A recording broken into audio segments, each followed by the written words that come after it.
Cancer healer centre a new beginning.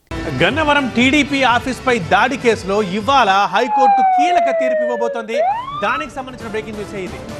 Vallabhaneni Vamsi bail petition పై నిర్ణయాన్ని ఈరోజు వెలువరించబోతోంది. ఈ కేసులో మొత్తం 93 మంది నిందితులుగా ఉండగా వల్లభనేని వంశీ A71 గా ఉన్నారు.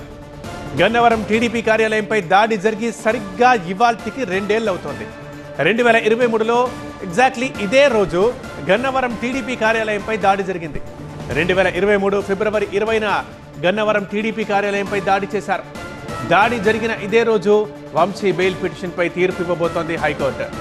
ఇక ఈ కేసులో ఇంకా అజ్ఞాతంలోనే ఉన్నారు 13 మంది నిందితులు. ఇదే కేసులో ఫిర్యాదుదారుడు సత్యవర్ధన్ని కిడ్నాప్ చేసి బెదిరించినట్టు వంశీపై మరో కంప్లైంట్ నమోదు కావడంతో మొన్ననే ఆయన అరెస్ట్ చేశారు. ప్రస్తుతం రిమాండ్ ఖైదీగా ఉన్నారు. సత్యవర్ధన్ కిడ్నాప్ కేసులోనూ వంశీ బెయిల్ పిటిషన్పై ఇవ్వాలన్న విచారణ జరుగుతోంది. వంశీని కస్టడీకి ఇవ్వాలన్న పోలీసుల పిటిషన్ పైన SC/ST కోర్టు విచారించబోతోంది. మరి ఎలాంటి తీర్పులు వస్తాయి అనేది ఇప్పుడు ఉత్కంఠగా మారింది.